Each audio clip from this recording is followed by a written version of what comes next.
Ensema efi Kasoa abeka yensa ano enese. Eye mami bi a womususu se owo ni late 40s emu Kasoa New Market Police Station for police for entimi achimami ni ya enese na onam eye Kasoa kro no emu na tese kotoku ekura no amanfo wo mo ehwe no mo hwa tese kotoku no mu odu ese mami mu so tese twa na wo twen en wode ekọ a wonam fom so nenu na ma wo mo epi ben bisanse den na okotoku no ma wo twen a tese wo breso twa na wo twen a wode ekọ na wo mo tu hye ne so biebie mu a wo mo hwe eye kotoku no mu na tese obi engagement ho nyama any ebiem so laptops ahodwo any charges ni esentade na keys ahodo bebre na egu kotokon ma wo ba yi eche na trede a wode ekọ bebi a na yese ni echira wode ekọ na hono wo mo bo police for amane at so emutimi ebeche no na wo mo chi no tutu na no na se wo mo hu se wakọ ako efiefie ahodo emu a ewo Kasoa New Market hono na efie ahodo no owurewure mu no na so de aboabo anyama ahodo na ekura no emu atese wode enini akire awo ekọ na ebusafo wo mo mutiti se efiefie no mo ba na bakwa ye tutu na no atese no na engagement ho nyama no eye ne de no wo se na wo pa because engagement ho nyama no wo mo apake e de sidan mu atese wo aloki aki no ewo ne papa wa atese wo bia mpo ni za dan no spare key enti enu nwanwa se eye wo bayitimi enya saa key no etimi adem na de nwanwa kra wo mu se wonye obi a wote ewe mu anampo no obi ote ewe mu enim no enti se ekwan ofa so edi hu edan bia no ne key ateso takis ahodo bebre a wotimi edi ru adem wo ebo kro ni se obi eni ama ne ho so kosi se amanfo mu ho so wotwunyama no ewo fom ode ekọ a wo mani ba ho a wo mko bi se mu a wo mutimi hu nyama wo menkenye no kra park wo mani po ma ho po se wa ba bebo mo kro no a mpo no wasesa wo nyama esombo sa de ekọ na wo ba oni eya police for ekasa ni din a ode betodwa eye Elizabeth Akoto onu na engagement wo nyama no ne de na say ode ne nsem atudwa say my father had locked and hidden the key somewhere, so I asked the suspect how she managed to open the door. She only said she took it from where he had hidden. When we saw her, we forced to check what is in the sack she was carrying. We found our clothes, laptop, and charger, and about 20 different keys. I just said, I don't know, and some oba Elizabeth Akoto engagement when your man yene diano. What they to just say, no one pass say, your comfort bayi, etimi ensa eka sa nyama nebusa form. Na send a year one wakra and they say, wo baby sa in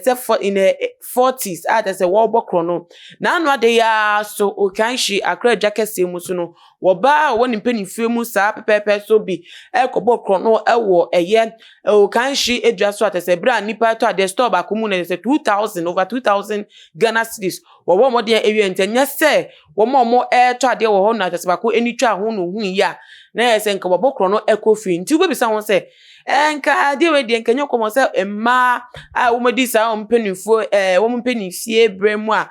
nka sa brend nka wo hwe ne mba bi wo bebi anase wo ton na ade a na wo dwen ho as wo mo bokro no ene wo mo nsema na abetodwa na se bebi edu no ho kye no akosoro enibre aba amanfo emu atese enu nti na ebi epe kwan biara so se wo mo de babo mo ho edwa ntike bebe ne sen ene nka oba ekanani afie wedu se person no obebokro no na se de bebi edu no emu ayede na nti ho behia se nyema mu ye be gogo ede ama amanfo na se amanfo etimi ho enha mo na wo metimi aye nwonyuma kakra na se kakra mo tumi betimi yakọ mando no wo mo so nya bi ede akọ mando nya sa ade a ene kronosem na akoso bebi ata ye bokrono emema bo mebunu ne ebo yesi ano emma penifo mu ne efi esodo omo agimu bi na yese enche no na womo ehu ekọ edwema na se womo ekire omo chenso no womo so nia befa sa agimu ya na se oman Ghana ye be den ede aso ano esi ano obi de kom eni bre na esori ede etu anamo na ntine se sa na ekọ na enche bonfo sem de bi ata yebete ne foforo e wo man mu enu nti na hu hia se man mu mpanimfo no wo maye asopa na wo matie mmebu ni sufre wo mu esu edi afro edi ato manim efa adwuma eni ho efa nyema tutuye mu fuel price da na da ekoso commodities na prices de bia da ekoso at say average people wo man mu so metimi afford 3 square mil emu aye diamom na de ya yekase wo man Ghana mu no enwo be hia se wo man no be hwe ana mpanimfo no be hwe no magugu nyema mu se na saa nyama because basic necessities na nipekuo bia ye restrict ya na say ye chiwomo ana se mpo no wo mu nsentimi enka basic commodities no ya dodo na no adwin bebre ne ba wo mutimi kom de obi a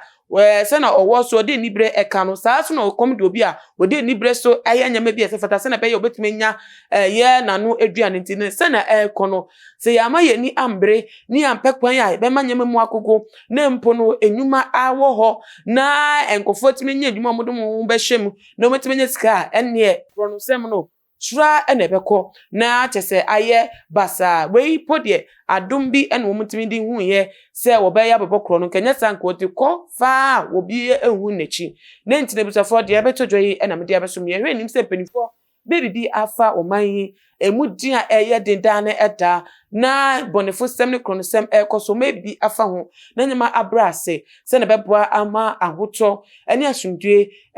aba oman mu se na ye nim no efri eye tete no na je etimi enya mpunto ewo oman mu me de besi ase wo a wutie mu ensemi adwemben na wo eka de efa ho bomodi a na efa somye ewo ye comment section na biem so no share video we on other social media platforms follow Too Much GH on Instagram, Twitter so at Too Much GH _ Facebook so Too Much GH. You me am the best one me din dinana ama owusua. Mabo mo amonye. Mo dia na mo subscribe to your channel ye. Na dano mo follow ye. Makram ni bye bye.